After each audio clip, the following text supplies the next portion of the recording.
الحمد لله رب العالمين الرحمن الرحيم مالك يوم الدين والصلاة والسلام على سيد الأنبياء والمرسلين وعلى آله وأصحابه وذرياته وأهل بيته أجمعين أما بعد فأعوذ بالله من الشيطان الرجيم بسم الله الرحمن الرحيم ما آتاكم الرسول فخذوه وما نهاكم عنه فانتهوا صدق اللہ العظیم۔ محترم سامعین، ابھی آپ نے بیان کی سماعت فرمایا ہے اور بہت ہی قیمتی اشعار کی سماعت فرمائے۔ چند منٹ آپ حضرات کے سامنے حاضر ہوں، دعا کیجیے رب کریم کچھ باتیں کہلوائے جو خود میری ذات کے لیے بھی مفید ہو اور آپ تمامی حضرات کے لیے بھی مفید ہو۔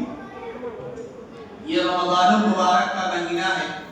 اللہ تبارک تعالیٰ نے ہم سب کو نیکیاں کمانے کا سیزن دیا ہے۔ ہر شخص کا ایک سیزن ہوتا ہے، کپڑا بیچنے والے کا، کھیتی کرنے والے کا، کاروبار کرنے والے کا۔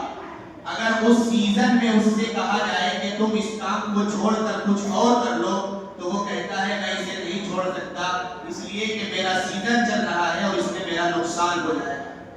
اسی طریقے سے اللہ تعالیٰ نے ہمیں یہ نیکیاں کمانے کا سیزن جو دیا ہے رمضان المبارک کی شکل میں، تو ہمیں بھی کوشش کرنی چاہیے کہ جہاں تک ہو سکے ہم عبادات کریں، جہاں تک ہو سکے ہم نمازوں کی، تلاوت کی، ذکر و اذکار کی پابندی کریں، تب پھر ہماری نیکیوں میں اضافہ ہوگا اور انشاءاللہ آخرت میں یہ چیزیں ہمارے کام آئیں گی۔ میں ایک بات ہر جگہ بیان کر رہا ہوں کہ روزہ کسے کہتے ہیں۔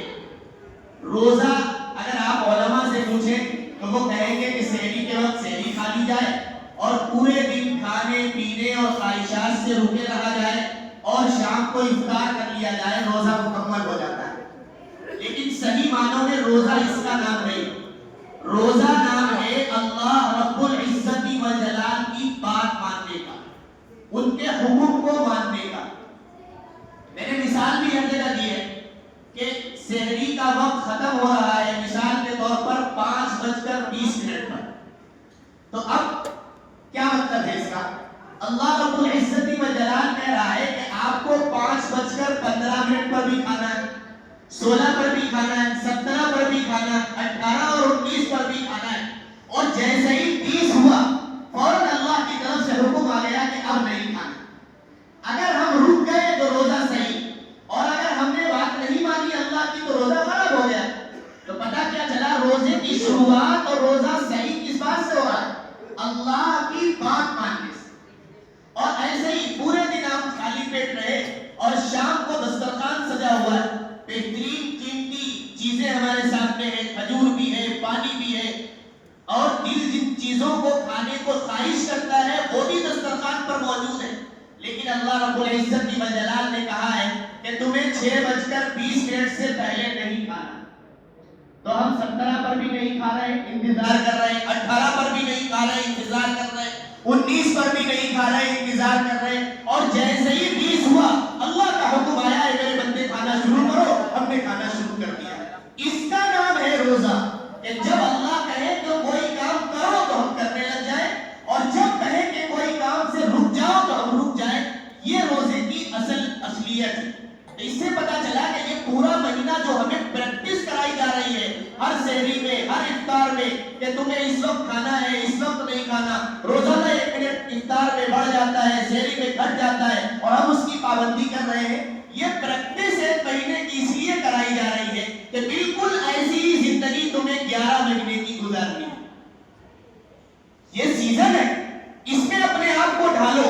قرآن میں اللہ تعالیٰ نے فرمایا کہ یہ روزے تمہارے اوپر اس لیے فرض کیے گئے ہیں تاکہ تم متقی بن جاؤ۔ متقی کسے کہتے ہیں؟ اللہ سے ڈرنے والے کو۔ اللہ جب کہے کہ یہ کام کرو تو کرنا ہے، اور جب کہے کہ یہ کام نہ کرو، رک جاؤ، تو ہمیں رک جانا ہے۔ تو پوری زندگی کا ہمارا معاملہ ایسا ہی بن جائے کہ جب اللہ کہے نماز کا وقت ہے، نماز پڑھو، تو ہم مسجد کی طرف آ جائیں۔ جب اللہ کہے کہ تلاوت کرو، ہم تلاوت کرنے والے بن جائیں۔ جب اللہ کہے ذکر و اذکار کرو، ہم ذکر و اذکار کرنے والے بن جائیں۔ جب رمضان کا مہینہ آئے، روزہ رکھو، خواہ کتنی بھی گرمی ہو، کتنی بھی تپش ہو، کتنی بھی دھوپ ہو، ہم روزہ رکھنے والے بن جائیں۔ مال آ جائے، کتنی بھی ہمارے پاس مال سے محبت ہو، دل نہ چاہ رہا ہو، لیکن اللہ کے حکم کی بنیاد یہ اللہ رب العزت کی وجلال کی بات ماننا ہے. تمہارے پاس حج کرنے کے پیسے ہو جائے اور پھر واپس آنے کا بھی پورا بندوبست ہو جائے تو ہم حج کرنے کے لیے چلے جائیں. تو گویا اللہ رب العزت کی وجلال جن باتوں کا حکم دے ان کو ہم کریں تو اس کا نام ہے روزے کا مقصد. اور اسی طریقے سے پوری زندگی ہماری گزرنے لگے تب صحیح معنوں میں ہم روزے کی قدر کرنے والے کہلائیں گے.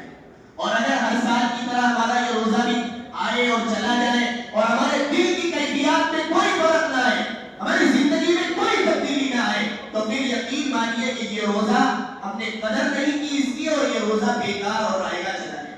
کیونکہ یہ تبدیلی لانے کے لیے اللہ رب العزت و جلال نے ہمیں یہ مہینہ دیا تھا اور ہمارے اندر کوئی تبدیلی ہی نہیں آ رہی. اسی طریقے سے ہم اس مہینے کے اندر گناہوں سے محفوظ رہتے ہیں, بہت کوشش کرتے ہیں کہ کسی کی غیبت نہیں کریں گے, چغلی نہیں کریں گے, کسی کو تکلیف نہیں پہنچائیں گے, کسی کے ساتھ برائی کا معاملہ نہیں کریں گے, کسی کے عیوب کو بیان نہیں کریں گے, کوئی کام ایسا نہیں کریں گے جس سے کسی کی دل شکنی ہو جائے, کوئی کام ایسا نہیں کریں گے جس سے کسی کو تکلیف پہنچ جائے. تو یہی معاملات ہمارے سال کے 12 مہینے اور اس رمضان کے علاوہ 11 مہینے کی زندگی میں بھی ہونا چاہیے کہ جو کیفیات ہماری اس مہینے میں ہے وہ کیفیات ہماری باہر کی زندگی میں بھی ہو جائے.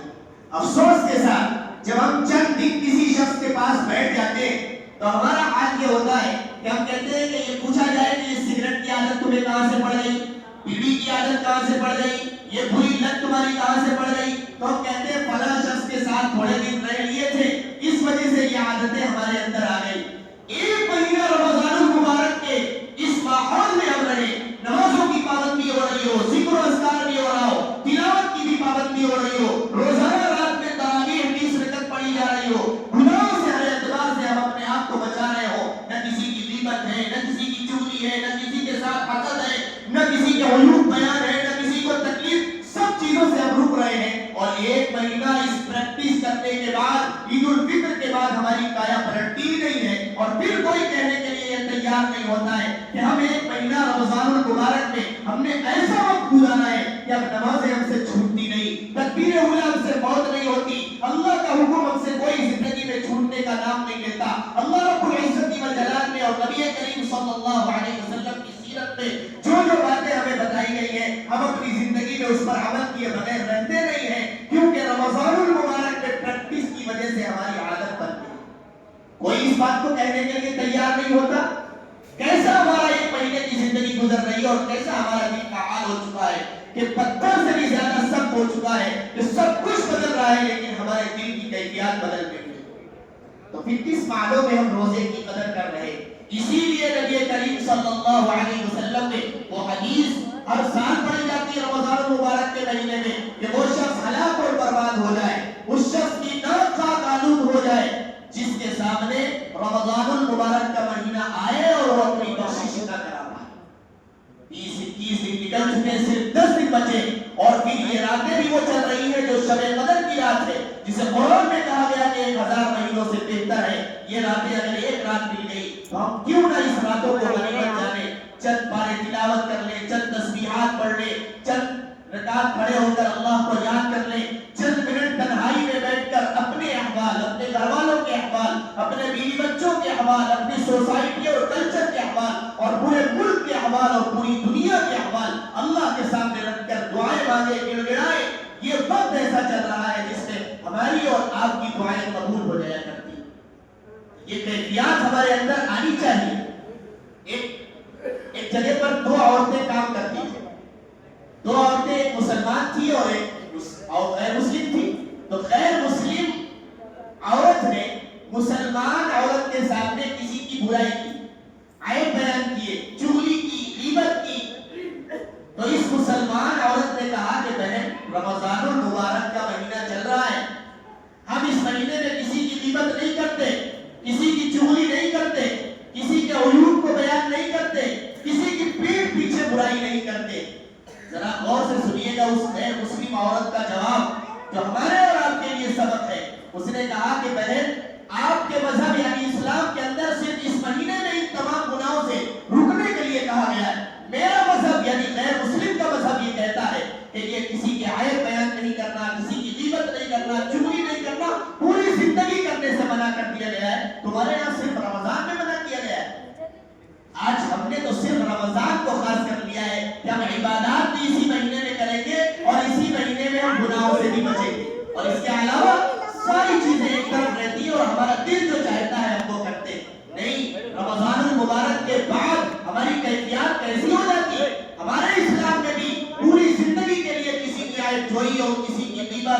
کرنے سے منع کیا گیا ہے. ذرا اپنی زندگی پر ہم اور آپ نظر ڈالیں, کون سا ایسا نکڑ ہے جس پہ کھڑے ہو کر کسی کی غیبت نہیں کی جاتی, جہاں 3 شخص پہلے کھڑے ہو جائے اس کی چغلی نہیں کی جاتی, کس کے عیوب بیان نہیں کیے جاتے, کون سی ایسی گلی ہے جس کے اندر کسی کے ایسی پیٹھ پیچھے برائی نہیں کی جاتی جس کو پتہ چل جائے تو اس کے دل کو تکلیف ہو, اس کے عیوب کو کھولا جاتا ہے, اس کو اچھالا جاتا ہے. یہ تمام چیزیں صرف رمضان المبارک کے لیے نہیں ہے بلکہ پوری زندگی عمل کرنے کے لیے. کسی نے کیا یہ خوب کہا تھا کہ مسلمانوں اپنی مسجدوں کے دائرے وسیع کر دو, صرف 1 مہینے کا مسلمان آنے والا ہے. کیا ہم صرف 1 مہینے کے مسلمان ہیں؟ یہ قرآن کی تعلیمات اور یہ رسول اللہ صلی اللہ علیہ وسلم کی تمام احادیث کے ذخیرے اور پورا اسلامی نظام صرف رمضان المبارک کے لیے دیا گیا ہے؟ نہیں, بلکہ پوری زندگی کے لیے دیا گیا ہے کہ جب سے پیدائش ہو جب تک وفات نہ ہو جائے اس وقت تک اس تمام پورے نظام کو, اسلام کی تمام تعلیمات اور احکامات کو ہمیں عمل میں لانا ہے اور اس کو فالو کرنا ہے. لیکن افسوس کے ساتھ ہماری زندگی جس طریقے سے یہاں گزر رہی ہے ایسی گزرنے کا نام ہی نہیں لیتے. ہماری زندگی بالکل ایسا نظر آتا ہے کہ رمضان کی زندگی الگ ہے اور رمضان کے بعد کی زندگی الگ ہے. نہیں, ہونا یہ چاہیے تھا کہ یہاں رمضان میں عبادات کی جس طریقے سے ہمارے اندر شوق اور جذبہ ہے ایسا ہی جذبہ 11 مہینے ہونا چاہیے. نمازوں کی پابندی ہو, ذکر و اذکار ہو, تلاوت ہو, اور جس طریقے سے ہم غریبوں, فقیروں, مسکینوں, یتیموں, بیواؤں کی مدد کر رہے, سہارا بن رہے, اسی طریقے سے ہم 11 مہینے میں ان کے ساتھ کھڑے ہو جائیں. اور پھر نبی کریم صلی اللہ علیہ وسلم کی وہ حدیث بھی ہمارے سامنے رہے کہ اگر کوئی شخص کسی بیوہ کی کفالت کرے گا, کوئی شخص کسی یتیم کی کفالت کرے گا تو وہ کل قیامت کے دن میرے ساتھ اس طریقے سے ہوگا کہ یہ نبی صلی اللہ علیہ وسلم ہوں گے اور یہ وہ شخص ہوگا جس نے بیوہ کی کفالت کی ہے. آج صرف رمضان میں ہمیں غریب یاد آتے ہیں, یتیم یاد آتے ہیں, ہم سوچتے ہیں کہ چند پیسے دے کر کسی کی مدد کر لیں اور پورے سال ہمیں کوئی غریب یاد نہیں آتا. کتنے لوگ ایسے ہیں جو یہ سمجھتے ہو کہ آج ہمارے دسترخوان پر کوئی یتیم بچہ کھانا کھا لے ہمارے ساتھ تو رسول اللہ صلی اللہ علیہ وسلم کی سنت زندہ ہو جائے. کوئی ہے جس کے اندر یہ تڑپ ہو کہ جس طریقے سے ہماری زندگی گزر رہی ہے کاش کسی بیوہ کی ایسی زندگی گزر رہی ہو جس کے سامنے وہ تنگ دستی کی حالت میں اپنی زندگی گزار رہی ہو, ہمارے چند پیسوں سے, ہماری کسی چھوٹی سی مدد اور نصرت سے اس کی زندگی بدل جائے. کیا ہمارے دل میں خیالات آتے؟ یہ تمام کیفیات, یہ جو معمولات ہمارے اس رمضان المبارک میں چل رہے ہیں یہ صرف اس لیے اللہ رب العزت و جلال نے دیے ہیں کہ پورے سال تمہیں اسی طریقے سے زندگی گزارنی ہے. اللہ رب العزت و جلال ایسی ہی پوری زندگی گزارنے کی توفیق مرحمت فرمائے. یہ قرآن کریم کی مجلس ہے. علماء نے لکھا ہے کہ قرآن کریم کے 5 حق. پہلا حق یہ ہے کہ قرآن کریم پر ایمان لایا جائے. کیا ایمان لایا جائے؟ کہ یہ قرآن کریم اللہ رب العزت و جلال کی طرف سے نازل کردہ کتاب ہے, آخری کتاب ہے. حضرت جبرائیل کے واسطے سے جناب محمد رسول اللہ صلی اللہ علیہ وسلم پر نازل ہوئی ہے اور جب سے نازل ہوئی تب سے آج تک اس کا ایک ایک حرف, اس کا ایک ایک نقطہ, ایک ایک سبب, زیر پیش سب کچھ محفوظ ہے. اس کے اندر کوئی ربطی برابر بھی تبدیلی نہیں ہوئی. یہ ایمان لایا جائے اور یہ اللہ رب العزت و جلال نے یہ کتاب ہمیں اور آپ کو عمل کرنے کے لیے دی. دوسرا حق کیا ہے کہ تعلیم بالقرآن, قرآن کریم کو سیکھا جائے. آج ہم کوئی انگلش کا ورڈ کوئی اگر ہم نہیں بول پاتے تو ہم لوگ چڑھاتے اور کہتے ہیں تم تو اتنے ایم اے بی اے کیے ہوئے, انٹر کیے ہوئے, تمہیں ایک لفظ پڑھنا نہیں آتا, تم اس کا صحیح طریقے سے پروننسیشن ادا نہیں کر سکتے. تو پھر بتائیے کہ قرآن کریم جس کو ہم ہر سال سنتے, نماز میں روزانہ پڑھا جاتا ہے, آج کتنے سال ہمیں نماز پڑھتے ہو گئے, ہماری سورہ فاتحہ بھی صحیح نہیں ہو سکی, ہماری وہ سورتیں بھی صحیح نہیں ہو سکی جن کو ہم روزانہ نماز میں پڑھتے, وہ دعائیں بھی صحیح نہیں ہو سکی جن کو ہم روزانہ نماز کے اندر پڑھتے ہیں. خواہ وہ دعائیں قنوت ہو, دعائیں معصورہ ہو, درود شریف ہو, تحیات ہو. کتنے لوگ ہیں جن کے اندر یہ جذبہ اور شوق پیدا ہوا ہو کہ وہ آئے کسی جانکار کے سامنے کھڑے ہو اور کہے کہ میں یہ نماز میں پڑھتا ہوں, آپ ذرا سن لیجئے کہیں میری سورہ فاتحہ میں کوئی ایسی غلطی تو نہیں ہے, ان سورتوں کے اندر, ان دعاؤں کے اندر کوئی ایسی غلطی تو نہیں ہے جس کی بنیاد پر معنی کے اندر تبدیلی ہو رہی ہو اور ہماری نماز خراب ہو رہی ہے. آج ضرورت ہے قرآن کریم کو سیکھا جائے.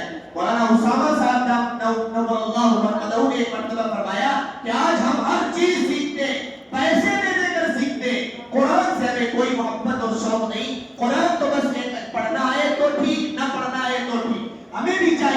قرآن کریم کو پیسے دے کر کے سیکھے اگر ضرورت پڑے، اور اگر فری میں کوئی مل جائے تو سبحان اللہ یقیناً اپنی زندگی کے دن کے ایام میں سے، دن کے اوقات میں سے چند منٹ نکالے اور قرآن کریم کو سیکھے۔ یہ قرآن کریم کا دوسرا حق ہے۔ اور تیسرا حق یہ ہے کہ تفہیم بالقرآن، قرآن کریم سمجھا جائے کہ قرآن کریم کے اندر اللہ رب العزت و جلال نے کیا حکم دیا ہے۔ قرآن کریم کی سورہ حجرات کے اندر بہت ساری باتیں اللہ تعالیٰ نے بتائی۔ آپ نے اس کے اندر بتلایا گیا کہ انما المؤمنون اخوہ، تمام مسلمان بھائی، مومن بھائی آپس میں ایک دوسرے کے بھائی بھائی۔ بھائی بھائی کا مطلب کیا ہوتا ہے؟ بھائی بھائی کا مطلب یہ ہوتا ہے کہ ایک دوسرے کے اگر چھوٹی سی غلطی ہو جائے گی زندگی بھر اس کو خوشی اور غمی میں شریک نہیں کریں گے۔ بھائی کا مطلب یہ ہوتا ہے کہ اس سے سلام بھی نہیں کریں گے۔ بھائی کا مطلب یہ ہوتا ہے جان جائے تو چلی جائے لیکن اپنے بھائی کو سامنے اپنے ساتھ کھڑا ہو کے گوارا نہیں کریں گے۔ کیا یہی بھائی کا مطلب ہوتا ہے؟ نہیں، بھائی کا مطلب تو وہ ہوتا ہے جس طریقے سے چھوٹی سی زندگی میں دو بھائی ایک پلیٹ میں کھا لیا کرتے تھے، دو بھائی ایک آنگن میں کھیل لیا کرتے تھے، دو بھائی ایک ماں کی گود میں بیٹھ کر اپنی زندگی گزار لیا کرتے تھے، اسی طریقے سے بڑے ہو کر بھی ہم اپنی زندگی گزارنے والے بن جائیں۔ آج بڑے ہونے کے بعد یہ دنیا آئی کہاں سے؟ یہ قرآن کریم کی تعلیمات چھوڑنے کی بنیاد پر آئی۔ آج ہر شخص کہتا ہے ہمارے پاس پیسہ زیادہ ہے، ہماری برادری بہت اونچی ہے، ہمارا خاندان کا لیول بہت اونچا ہے، ہم تمہارے ساتھ بیٹھ نہیں سکتے یا تم ہمارے ساتھ بیٹھ نہیں سکتے اس لیے کہ تمہارا اسٹیٹس ہمارے اسٹیٹس کے برابر نہیں۔ قرآن کریم تو کہہ رہا ہے یا ایھا الناس انا خلقناکم من ذکر و انثى وجعلناکم شعوبا وقبائل لتعارفوا، کہ یہ جو خاندان، یہ قبیلے، یہ برادریاں، یہ جو حصے اور بٹوارے کیے گئے ہیں یہ تو آپس میں ایک دوسرے کی پہچان کے لیے بنائے گئے لتعارفوا۔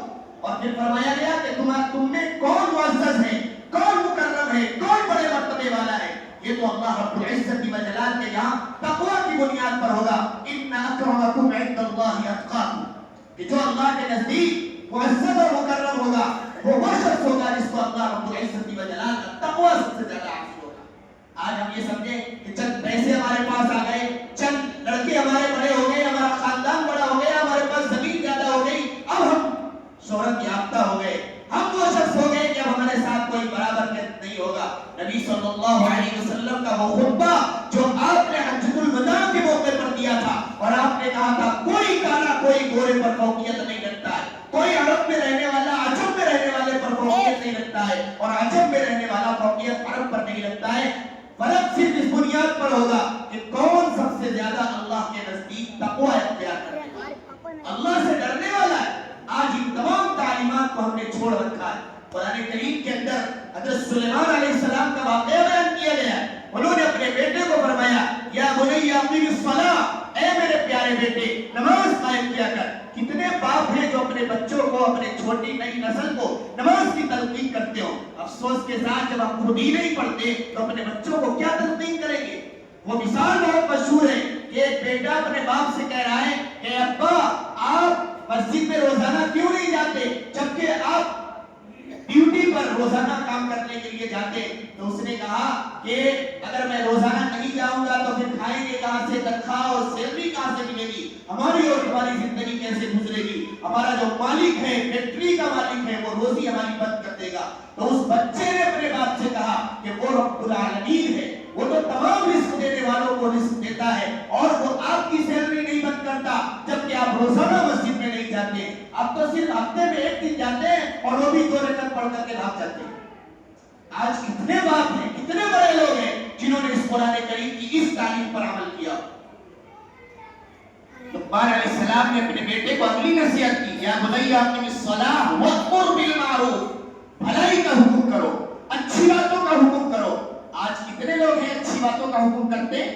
آج ہمارے دل میں اتنی بھی اہمیت نہیں ہے اچھی باتوں کی۔ جب کوئی بات بتاتا ہے کہ کہاں تم یہ دین کی باتیں لیے بیٹھے رہتے ہو، کہاں تم 1400 سال پرانی باتیں لے کر آ جاتے ہو، آج دنیا بدل رہی، آج دنیا آسمان پر چلی گئی اور تم وہی پرانی باتیں کر رہے۔ آج ہم یہ باتیں کرتے کہیں ہم نے سچے دل سے کہہ دیا تو ہمارا ایمان نہ نکل جائے، کیونکہ قرآن کریم کی اس آیت کا انکار ہم کر رہے ہیں۔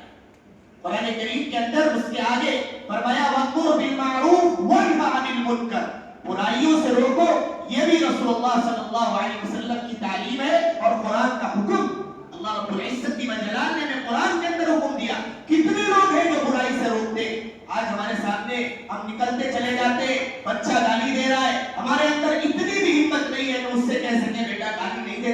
یہ برے الفاظ نکالنا ہمارے اسلام کے بھی خلاف ہے، سوسائٹی اور کلچر کے بھی خلاف، کوئی شخص کہنے کے لیے تیار نہیں۔ بعض دفعہ تو میں نے کچھ ماں کو خود دیکھا ہے کہ اگر کسی چھوٹے بچے نے ان کے بچے کو گالی دے دی تو ماں خود کہتی ہے کہ جاؤ میرے سامنے گالی دے کر کے آؤ۔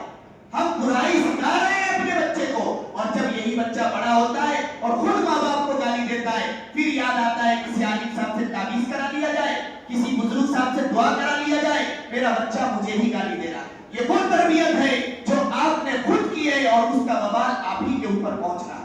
قرآن کریم کی تمام تعلیمات کو ہم نے چھوڑ رکھا ہے اور صرف امام صاحب الحمدللہ سے شروع کرے اور ناس تک پورا ہو جائے۔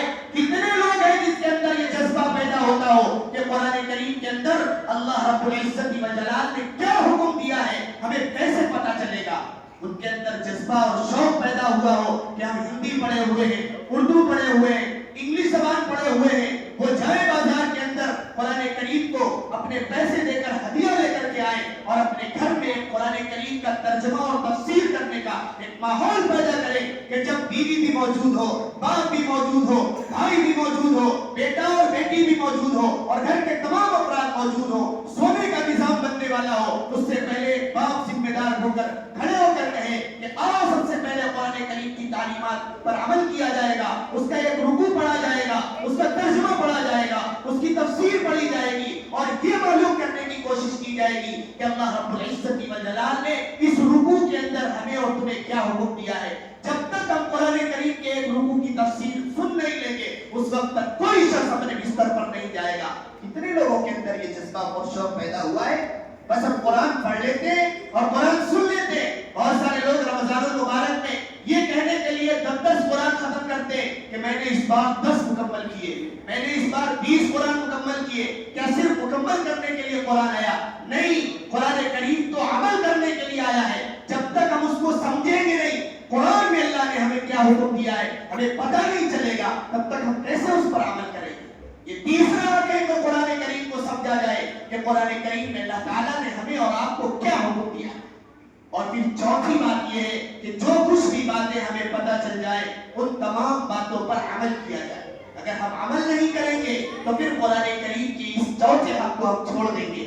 آج سب کچھ کرنے کے لیے تیار ہے۔ بہت سارے لوگ کہتے ہیں کہ جب دین کی بات ہمیں سنائی جاتی ہے بہت اچھا لگتا ہے، دل کے اندر ایک الگ سی امنگ پیدا ہوتی ہے، لیکن جب عمل کی بات آتی ہے تو ہم اس کو سائڈ پہ رکھ دیتے ہیں اور پھر کرتے وہی ہے جو ہمارا دل کرتا ہے۔ ایسا نہیں، سنا بھی جائے، سمجھا بھی جائے، سیکھا بھی جائے اور پھر اپنی زندگی میں عمل میں بھی لایا جائے، تب یہ قرآن کریم کا چوتھا حق ہوگا۔ اور پانچواں حق یہ ہے کہ قرآن کریم جو بھی ہم سیکھیں سمجھیں اس کو دوسروں تک پہنچانے کی کوشش کی جائے۔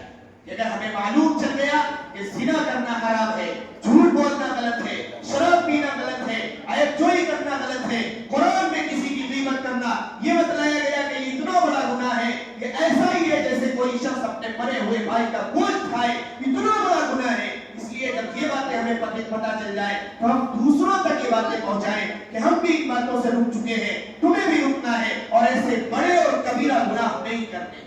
اور اگر ہم یہ کام نہیں کر سکتے تو کم سے کم جو لوگ قرآن کریم کی اشاعت کر رہے، خواہ وہ قرآن کریم پڑھا رہے ہو، قرآن کریم سمجھا رہے ہو، قرآن کریم کی تعلیم دے رہے ہو، ان کا ہم سہارا بنے، ان کے کچھ بچوں کو منتخب کریں جن کے پاس کتابوں کا انتظام نہیں، قرآن کا انتظام نہیں، جن کے پاس کاپی اور پین کا انتظام نہیں، ہم اپنی جیب سے ان کی فیس کا انتظام کریں، ان کے ان تمام اسباب کا انتظام کریں تاکہ ہمارے پیسوں سے کوئی بچہ پڑھ کر کے عالم بنے، حافظ بنے اور پھر وہ ہماری اصلاح کا بھی ذریعہ بنے اور پھر وہ پوری بستی کی اصلاح کا بھی ذریعہ بنے۔ اس کے لیے ہمیں کوشش کرنی چاہیے۔ یہ پانچواں حق ہے، اگر ہم ان پانچوں حقوق پر عمل کریں گے تب یقین مانیے ہم نے قرآن کریم کے حقوق پر عمل کیا ہے، ورنہ تو بس ایسے ہی کہ ہم تو یہ کہیں گے قرآن کریم ہماری کتاب ہے، قرآن کریم کو ہم سچا مانتے ہیں، قرآن کریم کو ہم عمل بھی کرتے ہیں اور ہماری زندگی میں اس کا ایک بھی حق ادا نہیں ہوتا، تو پھر یقین مانیے قرآن کریم سے کون سی محبت ہم کرتے ہیں۔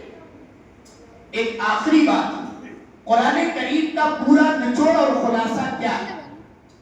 ایک دارالعلوم دیوبند کے فاضل ہیں، بہت بڑے مفسر ہیں، مولانا احمد علی لاہوری رحمۃ اللہ علیہ، انہوں نے عجیب و غریب بات کہی۔ انہوں نے یہ کہا کہ پورے قرآن کریم خلاصہ اور نچوڑ میں اگر اسٹیشن کے پلیٹ فارم پر کھڑا ہوں اور وہاں سے اپنا پیر اٹھا کر ٹرین کے ڈبے میں رکھ دوں، بس اتنی دیر میں پورے قرآن کریم کا خلاصہ اور نچوڑ بتا سکتا ہوں۔ لوگ تعجب میں پڑ گئے، اتنا موٹا قرآن، 114 سورتیں، 6666 آیتیں، اور آپ صرف ایک جملے میں پورے قرآن کریم کا خلاصہ بتا دیں گے؟ تو لوگوں نے کہا ذرا آپ بتلا بھی دیجئے۔ تو حضرت نے فرمایا جملہ یاد کیجئے گا، اللہ کو عبادت سے، اللہ کو عبادت سے اور رسول اللہ صلی اللہ علیہ وسلم کو اطاعت سے اور تمام مخلوق کو خدمت سے راضی کر لینے کا نام پورے قرآن کریم کا خلاصہ اور نچوڑ ہے۔ صرف ایک جملہ اور پورے قرآن کریم کا خلاصہ اور نچوڑ۔ اللہ نے جو عبادات ہمیں دی ہے، نماز ہو، روزہ ہو، زکات ہو، حج ہو، تلاوت، ذکر و اذکار ہو، اپنے رب پر ادا کرے، پابندی کے ساتھ ادا کرے، چھوٹی بھی نہیں چاہیے۔ یہ قرآن کریم کے نچوڑ اور خلاصے پر ہم عمل کرنے والے کہلائیں۔ اسی طریقے سے نبی کریم صلی اللہ علیہ وسلم کی پوری زندگی ہماری زندگی میں آ جائے، ان کی ایک ایک سنت پر عمل کرنے والے ہم بن جائیں۔ آپ کھاتے کس طریقے سے تھے، پیتے کس طریقے سے تھے، سوتے کس طریقے سے تھے، مسجد جاتے اور نکلتے کس طریقے سے تھے، بیت الخلا جاتے اور کس طریقے سے تھے، آپ کا کردار بچوں کے ساتھ کیا تھا، بڑوں کے ساتھ کیا معاملہ تھا، گھر کی عورتوں کے ساتھ کیا معاملہ تھا، پڑوسیوں کے ساتھ کیا معاملہ تھا، اور جن کے ساتھ کاروبار تھا یا ملنے جلنے والے تعلقات اور عزت اقربا تھے، ان کے ساتھ آپ کا کیا معاملہ تھا۔ یہ پوری تعلیمات رسول اللہ صلی اللہ علیہ وسلم کی اور پوری زندگی پر ہم عمل کرنے والے بن جائیں اور ایک ایک سنت ہماری زندگی میں آ جائے، یہ پورے قرآن کریم کا خلاصہ اور نچوڑ۔ اور اسی طریقے سے خواہ انسانوں کی شکل میں، خواہ جانوروں کی شکل میں، خواہ چرند پرند اور کیڑے مکوڑوں کی شکل میں کوئی بھی مخلوق اللہ کی ہو، اس کی خدمت کرنے والے ہم بن جائیں، یقین مانیے ہم یہ قرآن کریم کے خلاصے پر عمل کرنے والے ہوں گے۔ ایک مثال بھی میں نے کئی جگہ بیان کی، مولانا ارشد مدنی صاحب دامت برکاتہ کے والد محترم حضرت مولانا حسین احمد مدنی رحمۃ اللہ علیہ، ان کے آزادی میں ان کا ایک کردار رہا ہے۔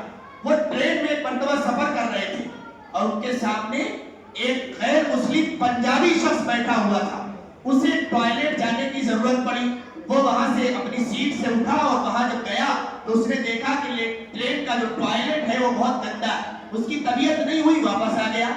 مولانا نے اس کے چہرے کے اثرات سے پہچان لیا کہ اس شخص کو کوئی تکلیف ہے۔ آپ اپنی سیٹ سے اٹھے اور اٹھنے کے بعد آپ ادھر گئے تو دیکھا کہ بڑی گندگی ہے، آپ نے دروازہ اندر سے بند کیا، پانی لے کر کے دھویا، اور جب پوری سیٹ صاف ہو گئی آپ آ کر اپنی سیٹ پر بیٹھ گئے۔ مطمئن ہونے کے بعد تھوڑی دیر کے بعد آپ نے اس شخص سے پوچھا کہ ابھی آپ جلدی گئے تھے اور بہت جلدی واپس آ گئے؟ تو اس شخص نے کہا کہ مجھے بیت الخلا کی حاجت تھی، لیکن وہ ٹوائلٹ گندا بہت تھا، میری طبیعت نہیں ہوئی، میں واپس آ گیا۔ حضرت نے فرمایا یہ نہیں کہا میں دھو کر آیا ہوں، صاف کر کے آیا ہوں، بلکہ یہ کہا کہ میں ابھی گیا تھا تو میں نے دیکھا کہ بڑا صاف ستھرا تھا، آپ کو اگر ضرورت ہے تو آپ جا کر کے فراغت حاصل کر سکتے ہیں۔ وہ جب گیا اور جانے کے بعد اس نے اپنے تقاضے کے مطابق فراغت کی، اور جب واپس آیا تو اس نے کہا کہ میں یقین کے ساتھ کہہ سکتا ہوں کہ ابھی یہ ٹوائلٹ بہت گندا تھا، آپ ہی نے اس کو صاف کیا ہے، آپ کے علاوہ کسی نے بھی صاف نہیں کیا۔ باقی باتیں بعد میں ہوگی، جب راز کھلا تو پھر پتہ چلا کہ واقعی مولانا نے ہی صاف کیا تھا، اور اس کے بعد اس نے کہا کہ باقی باتیں بعد میں ہوں گی، پہلے آپ اس کردار کی بنیاد پر، اس اسلامی تعلیم کی بنیاد پر مجھے اسلام کے دائرے میں داخل کیجئے، اس کے بعد دوسری باتیں۔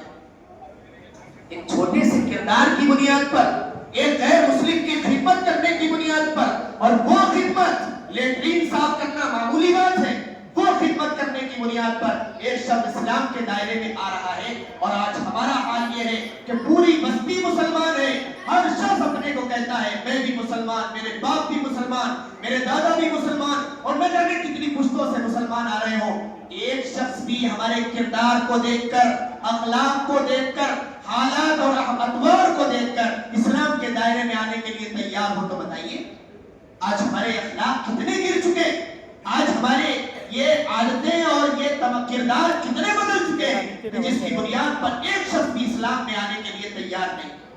آج وہ ہمارے اکابر، ان کی زندگی کیسی تھی، وہ غیروں کی لیٹرینیں صاف کر رہے ہیں، ہمارا حال یہ ہے کہ اپنے سگے ماں نہیں دھو سکتے، ہم اس کی چپل سیدھی نہیں کر سکتے، ہم انہیں دل سے خوش نہیں رکھ سکتے، ہم ان کے ساتھ اچھا معاملہ نہیں کر سکتے، آج ہم اپنی اولاد کے ساتھ کیسا برتاؤ کرتے، آج ہم اپنے پڑوسیوں کے ساتھ کیسا برتاؤ کرتے، آج ہم اپنے خاندانوں کے ساتھ کیسا برتاؤ کرتے، اگر ہم نے تمام مخلوق کے ساتھ خدمت کا معاملہ کرنا شروع کر دیا تو یقین مانیے کہ ہم قرآن کریم کے نچوڑ اور خلاصے پر عمل کرنے والے کہلائیں گے، ورنہ تو بس خام خیالی ہوگی اور بس ایک زبانی اقرار ہوگا کہ ہم قرآن سے محبت کرتے ہیں اور قرآن پر عمل کرتے ہیں اور ہماری زندگی پوری خالی ہے۔ اللہ رب العزت و جلال سے دعا ہے کہ رب کریم ان تینوں باتوں پر اللہ کو عبادت سے، رسول کو اطاعت سے اور مخلوق کو خدمت سے راضی کرنے کی توفیق مرحمت فرمائے، اور قرآن کریم کے جو حقوق ہیں ان کو بھی اپنی زندگی میں لا کر پر عمل کرنے کی توفیق مرحمت فرمائے۔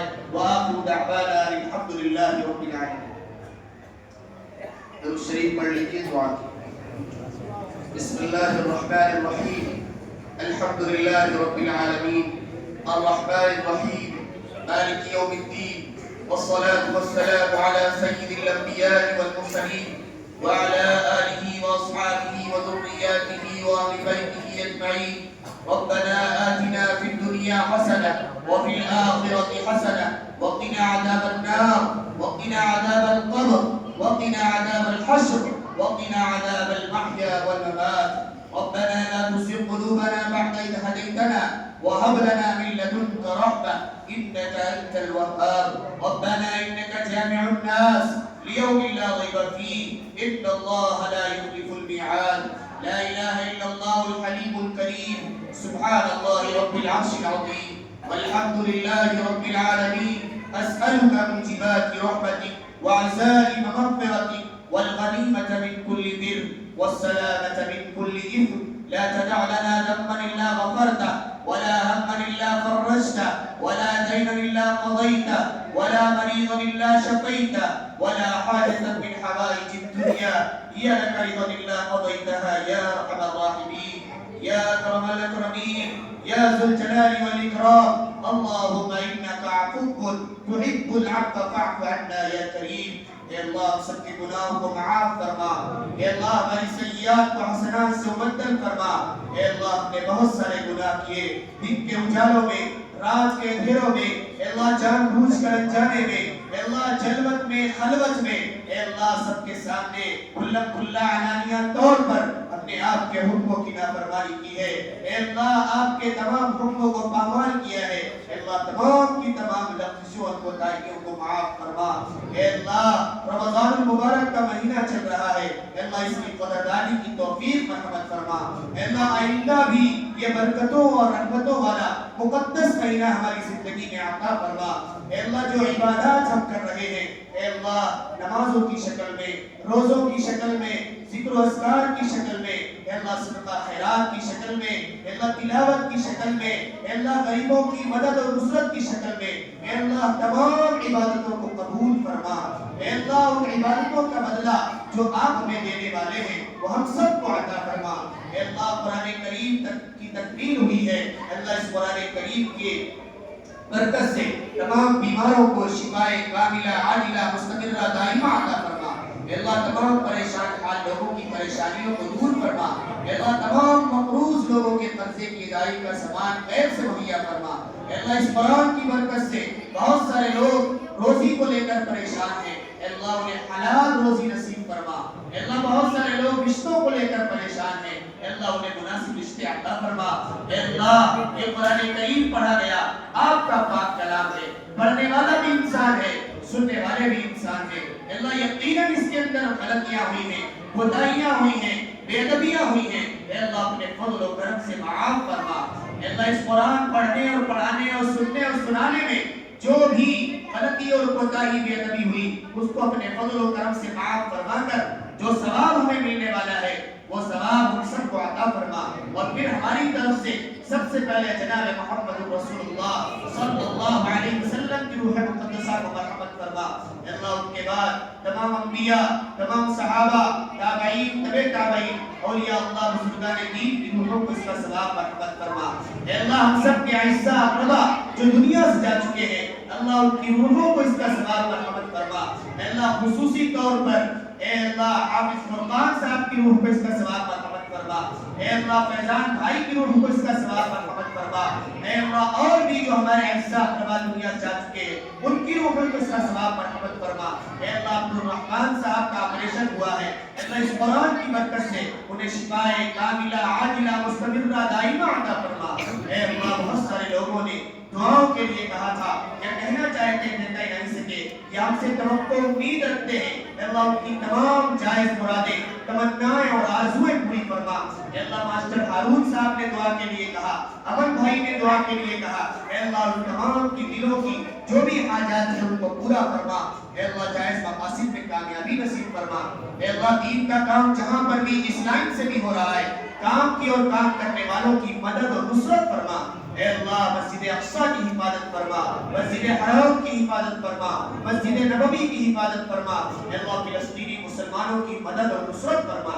اے اللہ ہمارے سامنے رہنے کے لیے تو چھت ہے, پہننے کے لیے کپڑے ہیں, کھانے پینے کے لیے بہت ساری چیزیں غذائیں ہیں. اے اللہ لیٹنے کے لیے بستر ہے, یہاں تک کہ مچھر سے بچاؤ کے لیے مچھردانی بھی ہے.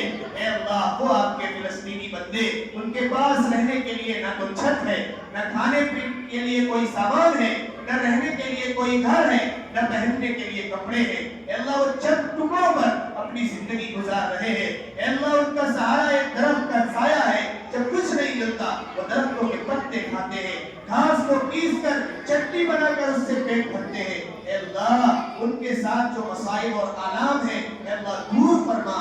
اے اللہ ان کی مدد اور نصرت فرما. اے اللہ ان کی قربانیوں کو قبول فرما. اے اللہ جن لوگوں نے جیسی بھی قربانی دی ہے اے اللہ ان کا بہترین بدلہ عطا فرما. اے اللہ نبی کریم صلی اللہ علیہ وسلم نے جن خیر و بھلائی کی لائن سے دعائیں مانگی ہیں ان میں ہم سب کا حصہ عطا فرما. جن چیزوں سے پناہ چاہی ہے ان تمام چیزوں سے ہمیں بھی پناہ عطا فرما. اے اللہ سارے عالم کے اندر حق کا غلبہ عطا فرما. اے اللہ اسلام کو غالب فرما, باطل کو مغلوب فرما. اے اللہ پوری دنیا کے اندر امن و امان قائم فرما.